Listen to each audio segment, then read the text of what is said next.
Hello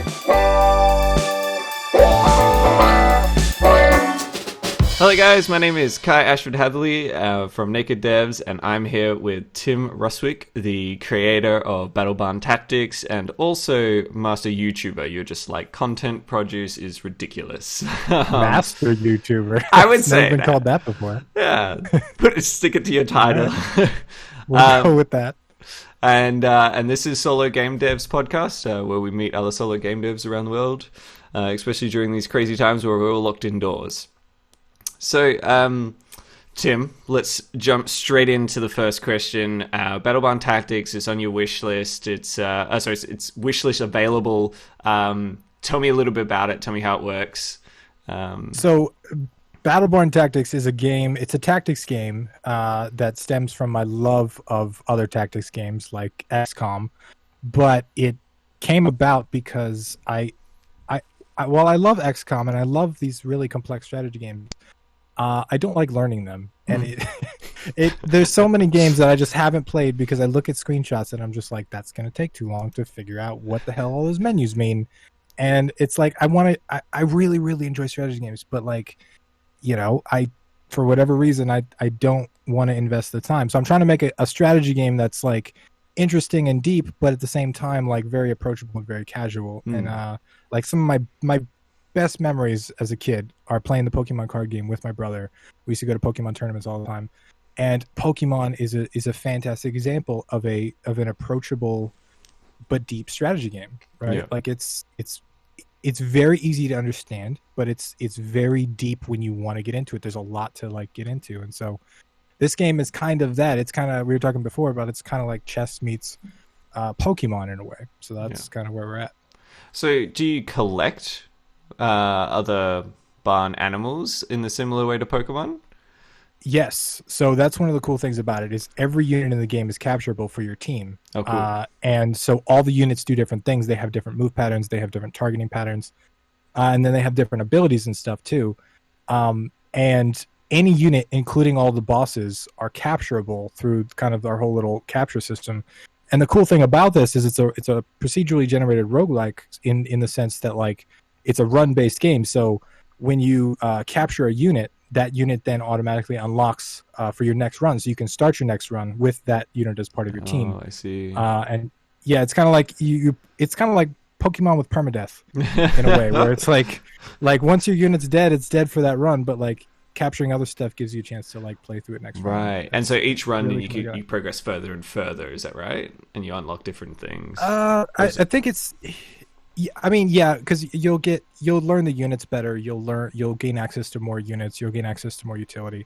I'm trying to make the game like it's called Battle Barn Tactics, right? And there's a bunch of barn animals, and the art is very bright and cutesy. So I'm very cognizant of that, and I'm trying not to basically make the mistake I'm trying to avoid with like a game like Stellaris, which I love very much, but it's just there's too much there. There's too much. It's too much, right? And it's just crazy, and so I'm trying to peel that back a little bit to where technically you probably could beat the game on your first run if you know enough about tactics and that kind of stuff. But I'm also building it in a way where the fun and the long-term engagement of the game doesn't come necessarily from skill. It comes from really crazy synergies or really unique unit types that kind of feed off of each other. Yeah. So different teams can give you a completely different experience. Yeah. So it comes from that collecting and that growing with the combination of your team as an experience, not necessarily just how quickly can you beat the game. What made you go to Steam? I remember in one of your YouTube videos you're talking about you launched your previous game on itch.io, and this time you've gone to Steam. And from what I can see of this game, it looks very kind of suited to a mobile platform. So I might be wrong here, but like, tell me your thoughts. You're insulting my game. How dare you call it a mobile game? I didn't say that. It does. That's feedback I get quite a bit. Yeah. So why? But Steam you're asking why Steam? Yeah. Steam. Okay, so I launched on itch, my last game, Philophobia, and that was more of an experiment. Well, okay, so I've learned a lot about myself in this whole process of solo gaming, and to be completely honest with you, if we're just sharing our hearts here. Yeah, let's open up. I think there's a little bit of fear there. I really do. Like, I looked at it as an experiment because everybody said, hey, you should go to Steam. You should ignore all these other platforms. Steam is the biggest. It's going to give you the most bang for your buck. And I said, no, I want to go to itch. But I think I wanted to experiment. I wanted to do that because no one had done that before. No one had, like, really, like, done a full-scale, like, launch on itch like they had done on Steam. Like, everybody does it on Steam, but, like, nobody really does it on itch. It's just kind of for game jam games or whatever. Yeah. So I wanted to try that, but I think deep down there was a part of me that was saying, like, Steam is for the big boys, right? And like if I go there and I put in all of my effort and I fail, it's gonna make me feel stupid. So like at least if I go to itch, then like I can kind of, I don't know, make whatever I do is gonna kind of succeed there, Yeah. I guess.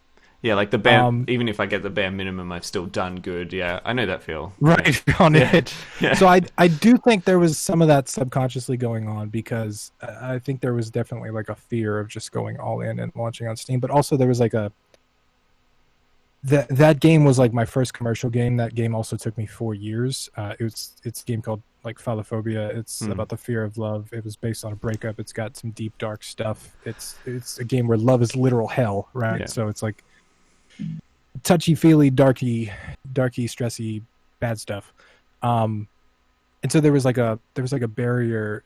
Not only was it like the first commercial game launch, right? That's the biggest barrier for everybody, like actually doing the thing for the first time. But then there's also like this is all of my negative emotions, and then on top of that, this is like the ultimate creation. This is like all of me poured into a thing, and now people are gonna choose whether they like it or hate it. Just exposing yourself. And Steam can be toxic. Like Steam comments can be harsh. Yeah. So, you know, there's just a lot going on, man. And then on top of that, just like I was working on that game till the night before. I launched the game with a game-breaking bug. I had to ship a patch.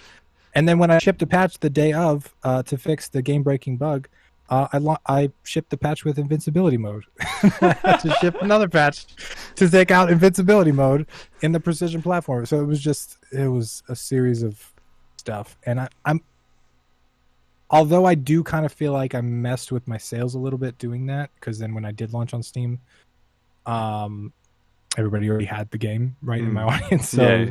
And then Steam works on an algorithm too. So then if you don't get that initial burst, you don't get spread out to more people and all that stuff. I do think I messed with my sales a little bit, but at the same time, like the game was not ready for Steam, man. It wasn't even ready for like people to play. Yeah. But like I picked a launch date and I like did the best of my ability, and you know I did it. Yeah, but that's like remarkable in its own right. And what I've realized when I speak to a lot of solo developers, it's always a 4 to 5 year journey, and it's never ready. Like it's still not ready. Yeah, yeah, I agree. I think distinctness is really, really important these days with marketing. You know, like someone has to be able to look at your game and not confuse it with another game. Like if they look at a screenshot of your game and it's possible to confuse it with another game, I think you're gonna have a hard time marketing it. I also think like it needs to be gift worthy.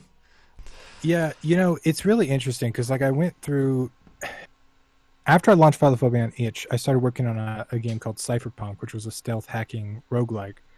And I spent 9 months on that, and then in January I had to go back to Philophobia to get it ready for Steam and build a bunch of menus, and like I added a bunch of features and stuff.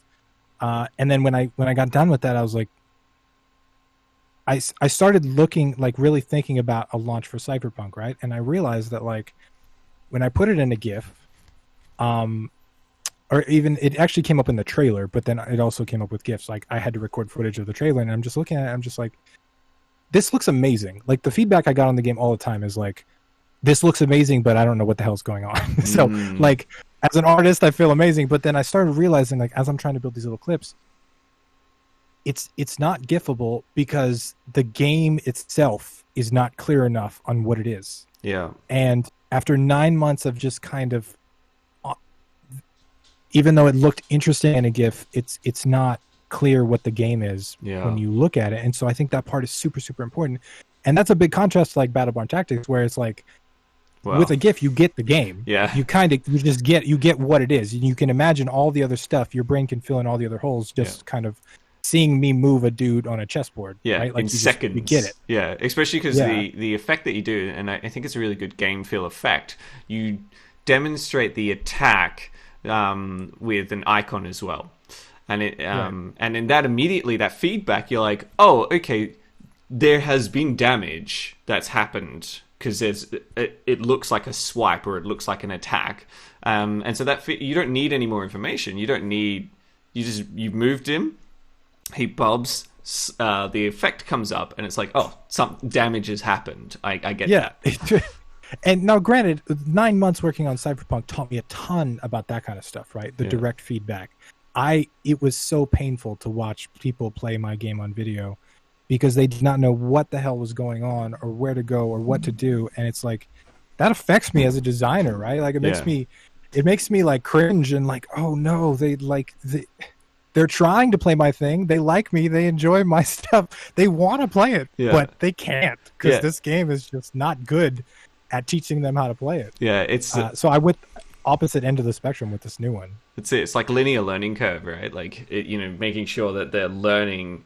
They learn something new and they reinforce it, and they learn something new and they reinforce it. As long as that goes linear, they're able to absorb the information and it becomes fun, addictive, that kind of stuff. The second that it's like a steep learning curve, you'll get people that go past it. I mean, look at EVE Online, right? Right. Oh, dude, EVE Online is another one that I just like. I want to play it so bad, but I can't even comprehend it. Yeah. No, but Cyberpunk taught me. It kind of gave me the perspective I have now of like, I was so after like depth and strategic depth. Like I wanted to make a good strategy game. I've always enjoyed strategy games. I wanted to make like a game that just really required thought and just, strategy really. And it just, I focused so much on depth that I forgot about the usability part of it. Yeah. And I forgot about that if people can't understand it and play it, they'll never get to the depth. And that leads me on to a question I wanted to ask you, which I've been very, very interested in. So you and I have very similar backgrounds. I'm a game designer, but I also went heavy into marketing. I had my own marketing agency, and then stopped that and then started being a marketing manager for a few companies after I had a child. And you did too. What I want to know, the things I want to know is what got you into game development, and how are you surviving? like how do you keep yourself afloat through building 30 games and taking just how? Right. I've been making games since I was a kid. It was something I've always loved to do. Like right along with my Pokemon cards, I had a notebook that like was about my card game and the card game I was making, and I would take the Pokemon cards and I'd be like, well, what if we put them on a grid, right? And then we did like you could only attack like the back row or something like that. I was always like inventing stuff like that. But what stopped me was everybody around me said, Tim, you got to go get a real job. Okay. You got to go to college. Yeah. You stop messing around with those video games and stuff. Those aren't going to get you anywhere. So I had it drilled into my head that like, it just wasn't feasible. And I even tried, like, I didn't want to go to college, but like my dad always told me like, you're not going to be anything unless you go to college. Like that was playing over and over in my head. So like I went and I found a college that like did game and simulation programming, which I went for. But like 3.5 years in, I was just like, this is stupid. Like I'm able to do this more on my own than I've made more games than my teachers at this point. And it's stupid to like go here. So I dropped out 6 months from graduation, kind of just as like a rebel move. Like, haha, dad, what now? 6 months from graduation, like I dropped out. What are you gonna do about it? But then also just kind of like it didn't make any sense to me. And I was at the time when I dropped out, I was working on this engine called FPS Creator, which had come out, which is by the game creators, and it was basically a drag and drop FPS engine, which blew my mind at the time because I was really into Halo, and the fact that I could just drag and drop my own levels and make this game was really, really cool. But one of the things I hated about it was because it was a drag and drop engine, you couldn't really make your own thing. You just kind of made a different version of their assets, right? They had pre-made hallways and stuff, and you only use their space hallways.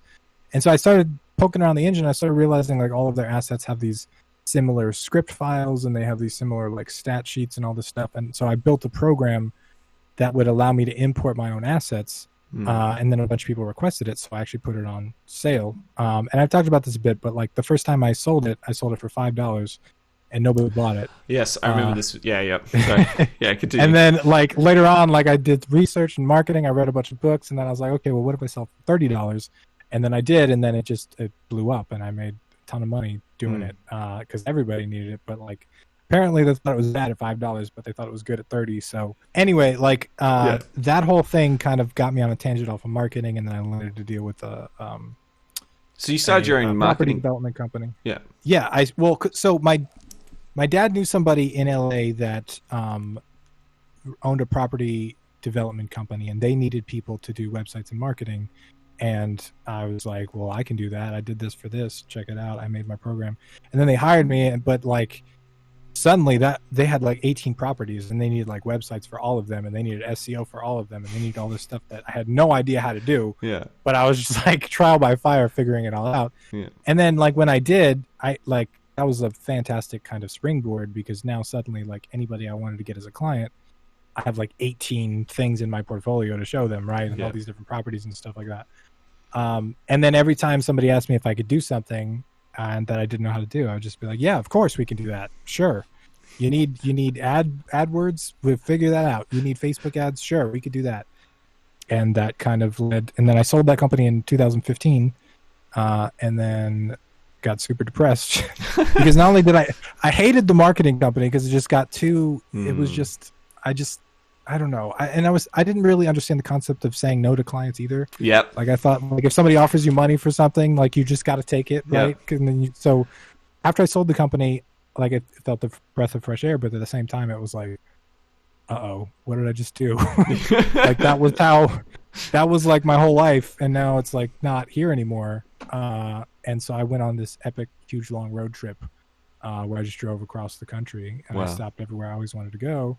And like it was amazing, but at the same time, like it was just like I was soul searching. And after like I think it had to be like 6 months to a year, I like remembered that like, hey, this thing that I used to get joy out of, I don't do anymore. Yeah. Make video games, right? Like I used to, that was my favorite part of my whole childhood, and I just had stopped doing the thing that I loved. Why was that? Because somebody told me I couldn't. Yeah. So like, I did. That's exactly what everyone. That happens all the time in game development and across most arts fields. Is someone says you need to get your shit together, and the story I hear from everybody, from you, from Peter Dinklage, from all these actors and these arts people, is they went, you know what? No, this time I'm going to follow my passion, and by following your passion, it leads to things that genuinely mean something to you, and you're happier. Right. Even if you have no money, you're at least happier. Like, well, I think there's something to say about the not following your passion at first too, right? Like doing the thing that everyone else says you can do, because then you really viscerally learn why you shouldn't, and why you right all along, and you really understand that, and so you have the confidence when someone says no, you should go this way. You say no, I shouldn't. I don't want to go that way. I've been that way, and like I didn't have like there was such a sense of self-worth and self-confidence that just like I'm listening to these other people because I don't believe in myself enough to listen to me. Yeah. Right. Yeah. But by going through that whole path and realizing they were wrong all along anyway, and that like this whole process, like I should have just been doing the thing that I loved. It teaches you to kind of trust yourself a little bit. Yeah. Like you were right. You were on the right path. But at the same time, like I can't say I would undo my whole marketing journey either, because dude, as an introvert, like being forced to like, I had severe phone anxiety. When someone would call, I would have like a heart attack. And a lot of times I would have to silence the phone, and I would have to email the person. Like stuff like that. I was like incapable of like interacting with humans, and that's kind of like where I was. And so like you get in a situation where you got to pay the bills, and the only way to do that is to like talk to people and meet with people and then convince them to give you money. Yeah. Right. Yeah.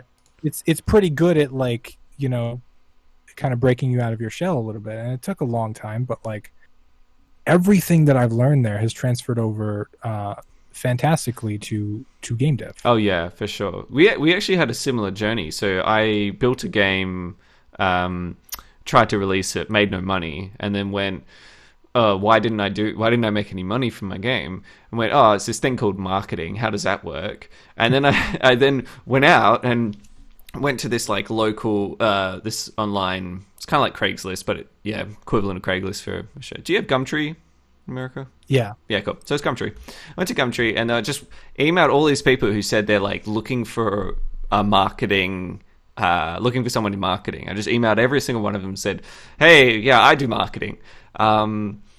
And then they called me in and they said, can we do like an interview and for a job? And I was like, oh, I'm looking at starting up my own agency, so maybe we look at it in a different perspective. And they're like, oh, yeah, sure. Do you know AdWords? Do you know any of this? I was like, sure. Went home. Yeah, I just do. Totally.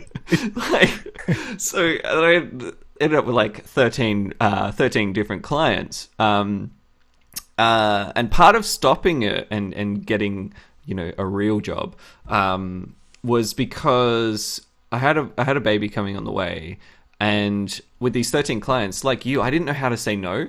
So I had these people calling me on Sunday, and almost every Sunday I was just like working till midnight. Someone would need something, or they didn't understand how SEO worked or AdWords worked, and why haven't I got any clients? And I go in there and I show them their leads almost every week.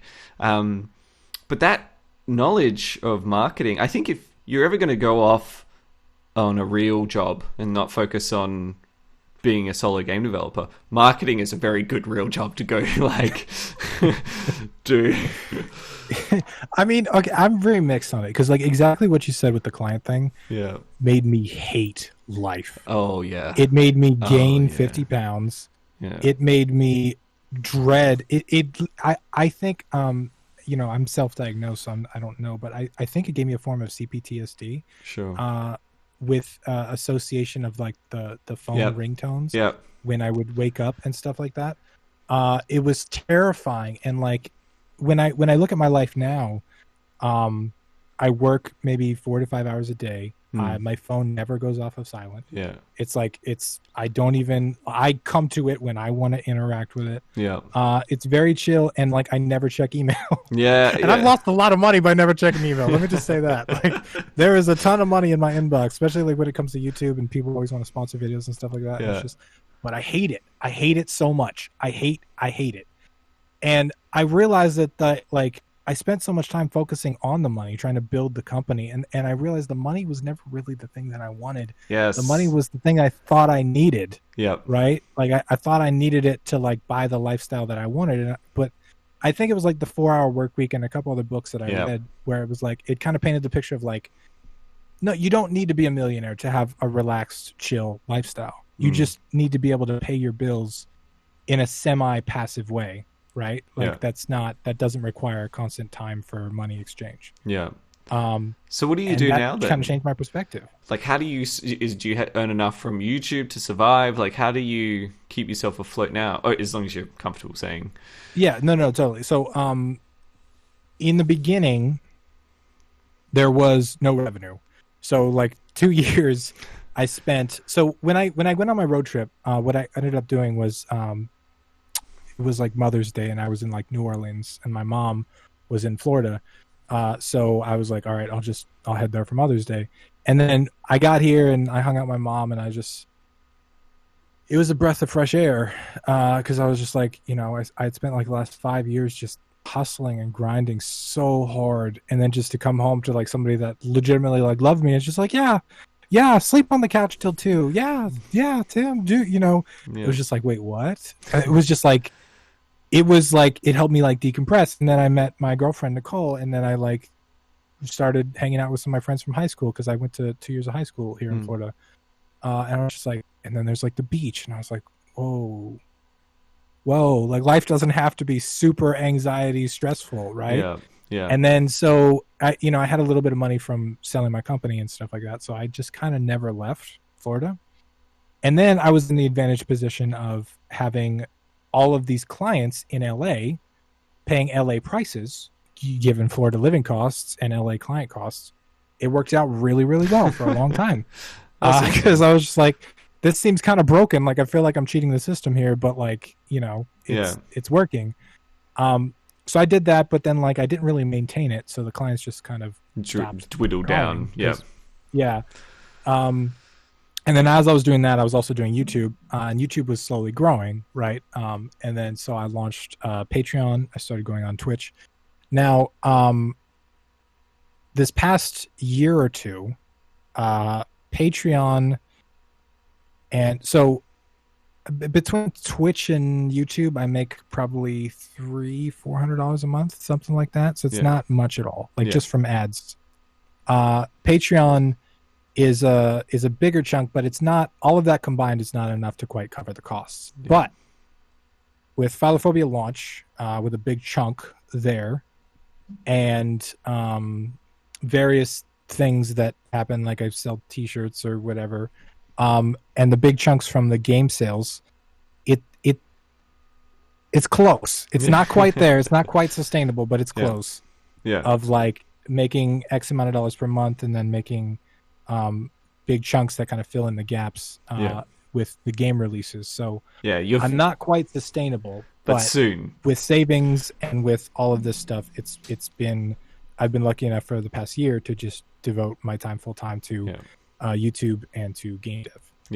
Yeah. That's awesome, man. Like, and I think that's it, right? It's just like, it takes a lot of steps before you get into a position where you can just devote all your time to it. But if you just take those steps, however fast or slow you can, then you'll get there. You'll reach that goal. Right. And that's awesome.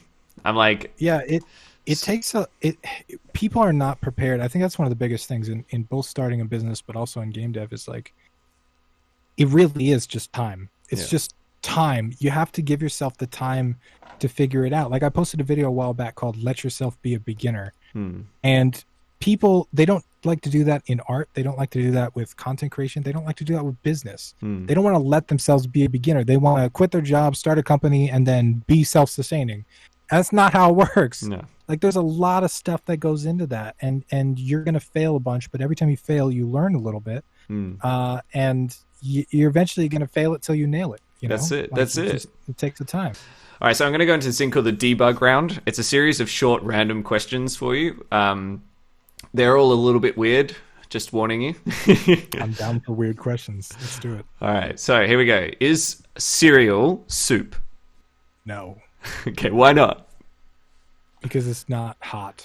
Ooh. Is there such thing as cold soup? Yeah. I don't know. That seems weird to me. Is a hot dog a sandwich? That's exactly that's the question. What's a secret conspiracy you'd like to start? Aliens are the creators of the human race. Done. Awesome. I'll start another hashtag. Hashtag aliens created us. What's the most ridiculous fact you know? I think the fact that I can't think of a fact is a fact, and that's ridiculous. It's such a hard question. In 40 years from now, what will people be nostalgic for? The good old days of social media before it ruined everybody's life. Yeah, that's good. I reckon, especially on that tangent, I reckon with when we start getting things like Google Glasses and more AR, like social media is going to be really heavy, and you'll be walking. Back in my day, we could turn it off. Yeah. Back in my day, we didn't have contact lenses that showed us your Facebook status. All right, if animals could talk, which would be the rudest? Duck. Why? They are evil. Really? They're just... I almost got attacked by one the other day. They're just... You come near them, they stick out their wings, they will run at you. They're vicious. I guess we have chill ducks here. Maybe. The ones here look like the mutant zombies. They have like these red faces, and they're like evil. And they hiss, which is terrifying. We have nice little brown ones. In one sentence, how would you sum up the internet? Everybody's thoughts, whether they're qualified or not. Ooh, that's deep. That's good. All right. How many chickens would it take to kill an elephant? 117. the specificity of that answer. Set like not 160. Like it would just be one off from being able. That's how many it takes. Yeah, I gotta give accurate answers here. That's it. What's something people seem to misunderstand about you? People think I'm trying to be a guru, and really I'm just trying to build a community of people. Because I've lived my life alone, and I want to build a community of people. That's really all I want. Like, I don't really care about anything else except for building a community of like-minded people that want to help each other out, do the things we love. Yeah, that's evident on your Discord. That's so evident on your Discord. Good. Like, when I join not the YouTube comments, maybe, because I read some of those and I'm just like, these guys don't get me. But yeah, Discord, I agree, is a good culture, and I think we've captured that vibe a little bit. Yeah, I think so. When I'm ever on your Discord, I actually forget sometimes that it has a relation to your YouTuber and you as an individual, because there's just so much activity on there, left, right, and center, that I'm just like in this entire really beautiful ecosystem. Your Discord's amazing. And I try and keep it that way, not to get on a tangent, but like, like a lot of YouTubers have like, hey guys, I posted a new video. Hey guys, I did this. Hey, but I'm really trying to build a community of game devs, and as a result, like, I don't want to tag everybody 18 million times with all my stuff. That's it. Yeah. No, I love it. All right. What's something you're curious about right now? The depth to complexity ratio of strategy games. Yep. Okay. It's fascinating because there's like a sweet spot where you've got a deep, interesting game, but it's not complex. Whereas like it's always easy to add depth by adding complexity, but by finding a good ratio where it's deep enough, but it's not complex and hard to learn, it's fascinating to me. And I've been experimenting with thousands of ways to do it. Yeah. I love that. What's something you failed at? I think it'd be an easier question to answer what's something I haven't failed at. Literally, I've failed at everything, and that's what my entire YouTube channel is about. It's like, hey guys, I messed some shit up. I broke some shit. Here's what happened. Yeah, that's true. I was just gonna reference your channel because I remember the moment that you're just like listing out your failures. I'm just like, yeah, that's so good. All right, and what's something you regretted saying in this podcast? That's the last question. Nothing. I've learned to really be open and honest, because I think we live in an age of social media and fakery and just this perception of people's highlight reels, and I think we need to be a little more open. That's why I share my revenue, and that's why I share stuff that nobody wants to talk about, because I think openness and honesty and authenticity is really, really important, and we don't get enough of it. All right, my last segment is called Early Release, and basically you've been tasked to come up with an idea of a video game that can be built in a weekend. What would it be, and how would it play? I've done this many, many times. So I think I'm equipped for it. Right now, the idea that I've been obsessed with is a tactics game with customizable mechs, which I mentioned. It's something that I've written down. Either that, or I'll give you another idea that I haven't brought up. One of the games that I want to make at some point that I think would be pull off in a weekend is a game where you assemble robots, but you assemble them from pieces that have their own AI logic, and then you connect those pieces. So, for example, if there's a sensor it's a proximity sensor, and you put it on your robot, then you drag and drop a wire from that to the gun, which would make the gun fire every time something comes into proximity. That is cool. And you build robots that way, where like they're completely autonomous, and then you put them in an arena and they fight somebody else's robot. Yeah. Where you don't actually touch. Yeah. So that's something I've been like really obsessing about. And it sucks because like it sucks being in the middle of development, because like I have 1,000 ideas I want to jump on, but like I got to stick to the stupid barn animal. And get this over with, then I could do all the cool robot mech stuff. If you could nominate two people, or one person if you can't think of two, that should be on our podcast at some time in the future, who would it be, and what question would you ask them? I would definitely say you should talk to Jonas Tyroller. I'm a big fan of his. And I would ask him when Will You Snail is going to ship, because I've been excited for that game. No, I'll just go with Jonas. I think Jonas is a good person to talk to. I like it. Yeah, I started this charity or non-for-profit organization ages ago where we send physical nipple stickers to people, and it was meant to be breast cancer awareness. Now, it did really well. It did so well that I couldn't actually afford the postage, so I stopped doing it because postage from Australia is insane. But what I'm doing on my podcast is I'm giving away, for every person that's on here, you get one sticker of your choice. So these are the 3 choices you have. I like the shiny one. Done. All right, it's yours. So awesome. I'll be sending that in the mail to you, and yeah, you get our signature nipple sticker for our podcast. I'm excited now. You should have told me that earlier. I would have been on this podcast ages ago. And then I got a nipple sticker. I didn't think I'd lead with it. It comes across a bit weird. Maybe you should. Maybe it'll change the results. Thank you so much, Tim. It's been awesome having you on here. Yeah, it's been fun. And everybody, go check out Battle Barn Tactics. Wishlist it. Make sure that you and join, follow, like, subscribe. Tim's YouTube. All the stuff. Click all the buttons. Yeah. Go to Discord. Check it out. Join the group. Like, just everything. Just absorb every social media. That'll be awesome. Thank you so much, man. Nice talking to you, dude. Yeah, you too. No problem. All right, I'll talk to you soon. See ya.